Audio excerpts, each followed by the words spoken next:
Welcome, my friends, to another edition of his Joey's World.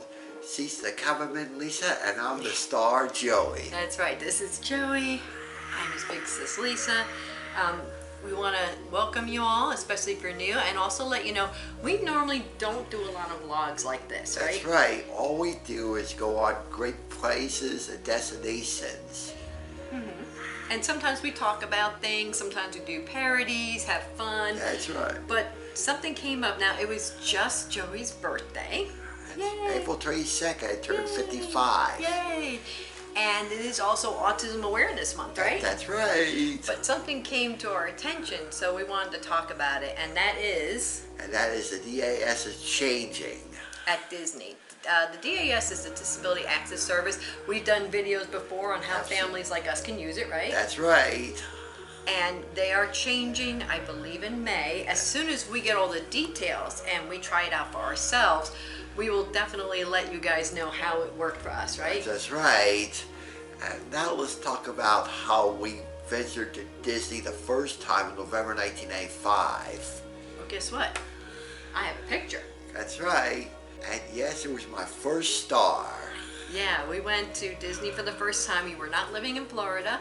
We came to visit a relative. That's right. And we went to Disney. Now, at the time, they did not have the DAS back then, right? And it was a different time. It was. All was. the noise.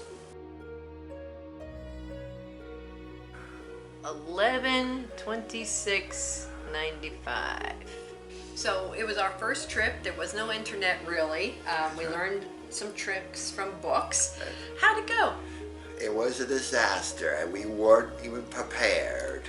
Nope, it was a disaster, and we didn't come back for how long? 15 years. Yeah, because it was that terrible for you, and we didn't want to put you through that. No. And I don't think a lot of people realize this, but before we even went back then, Keith went with his mom many years ago before he even met either of us. That's right. And he didn't realize his mom was a little older and she had some problems. She couldn't stand physically or walk for long periods of time. So he just rented her a wheelchair. And back then what they used to do, and he didn't even know till he got there, was push the wheelchairs to the front of the line. That's right. And of course that got abused. So they changed it to the system it is now, and because the system now is getting abused, they're changing it once again. Wow. The definition that Disney provided for the DAS was anyone who could not stand in a conventional line due to a disability.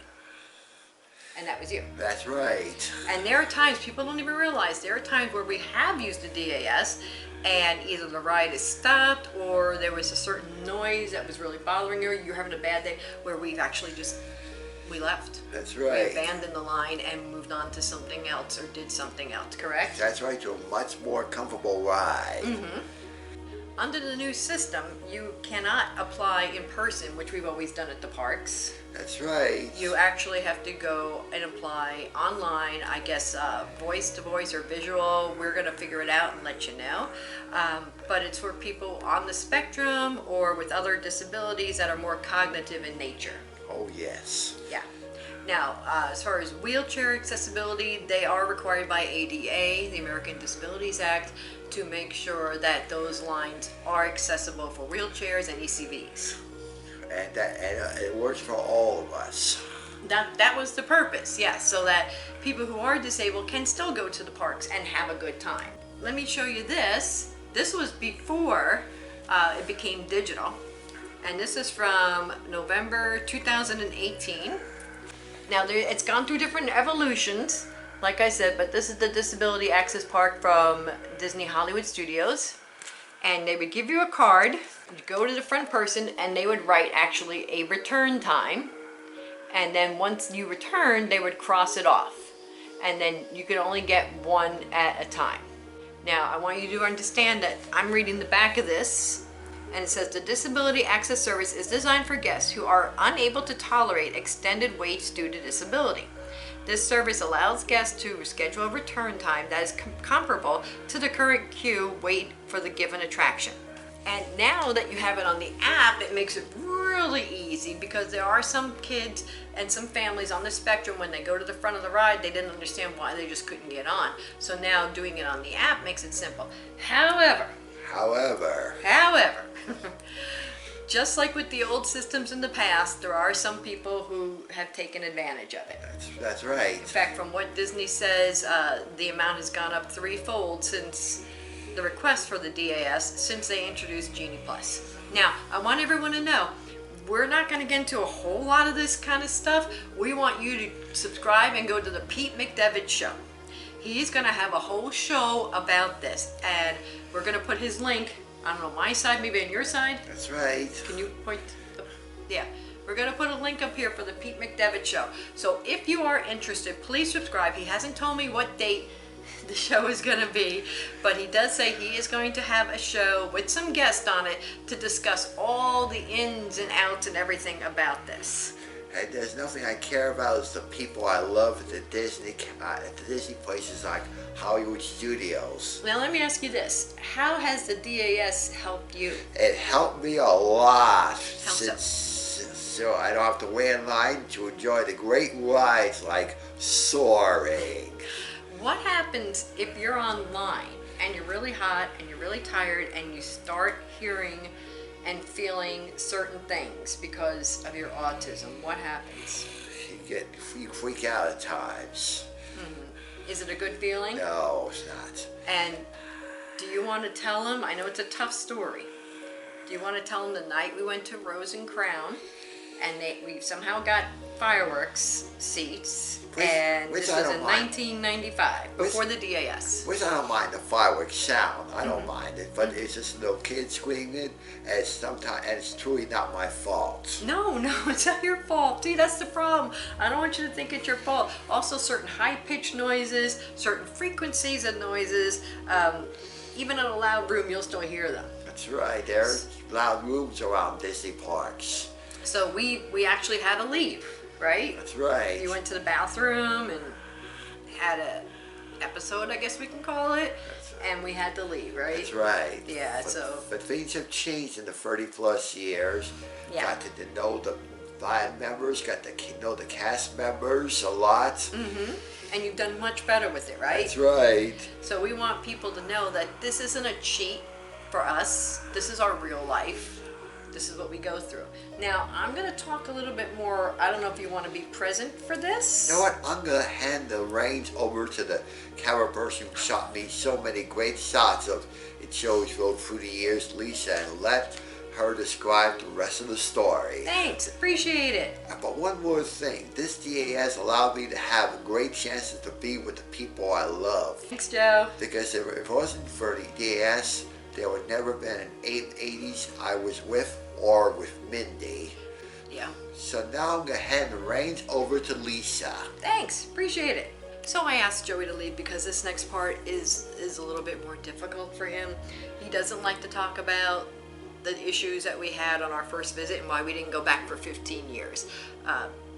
He's almost embarrassed that he can't control what happens to him in his mind and in his body internally when he starts to shut down. I understand there's a lot of people out there with a lot of different invisibilities. There's a lot of people that have IBS, they have MS, multiple sclerosis, Parkinson's.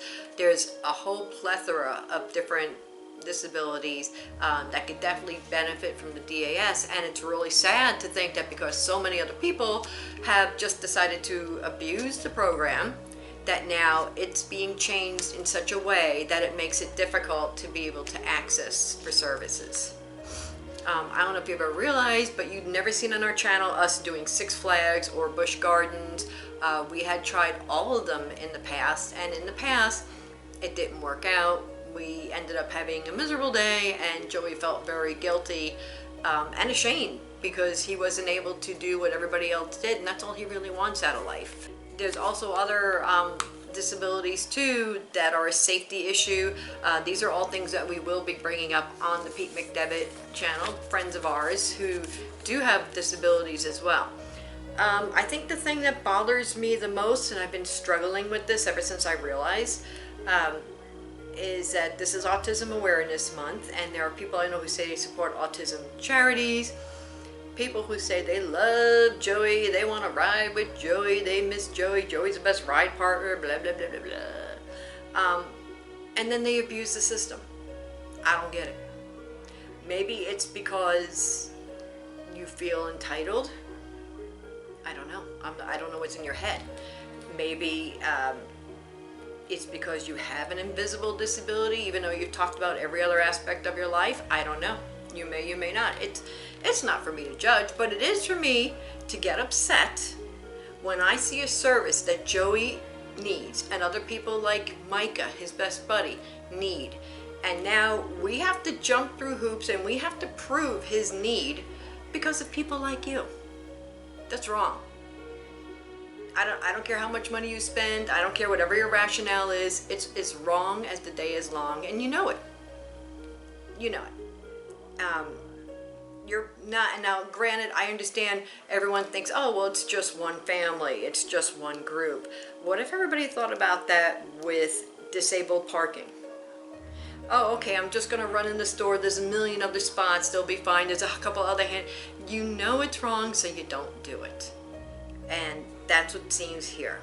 We are now being put under a microscope because of your actions.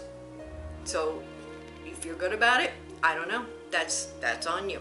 We have had more than enough hurdles in our lifetime. Maybe you guys didn't realize it. I looked this up just recently, but individuals with autism, according to a couple different sources, and there's not enough long-term studies out there, may only live to be 39 to 59 years old. So I'm thrilled that Joey is doing as well as he is, but considering we only have so much time on this earth, I'm gonna do whatever it takes for him. Even if it means butting heads with other people. I don't care. He's more important to me than anything and anyone else in this entire world. If you can't see that, that's on you.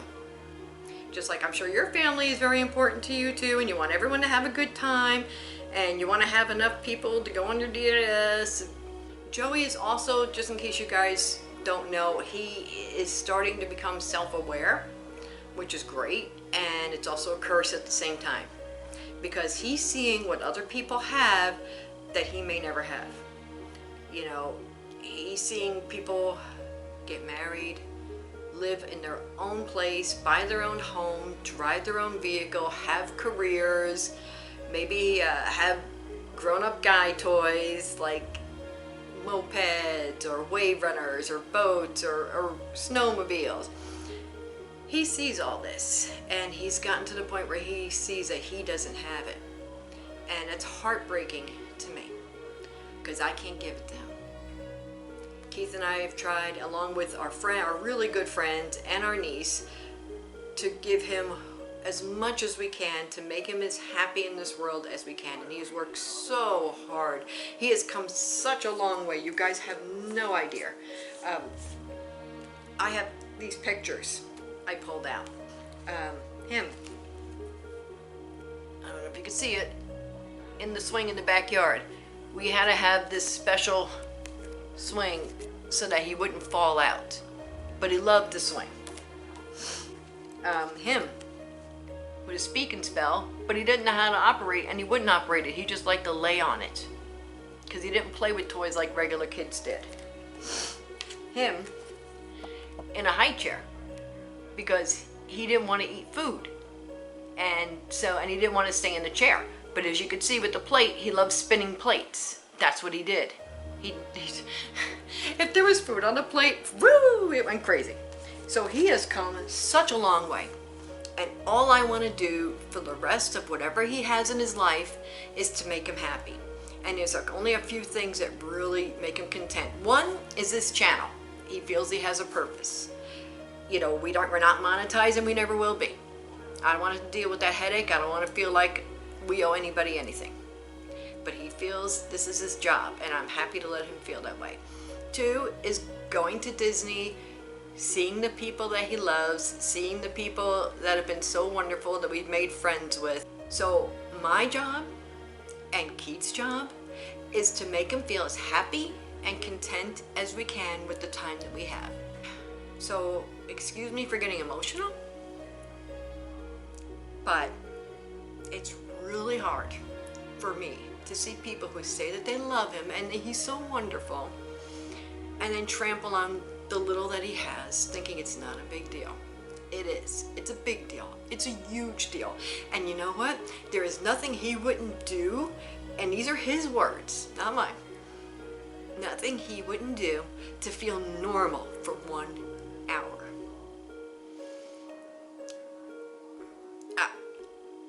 I don't even know what to say. He wants to be, that's all he wants. He wants to be treated like everybody else. He wants to not have things bother him in this world that they do. He wants to be able to understand and not be so confused. And you're a very big part of what is wrong with this world. I don't know what else to say.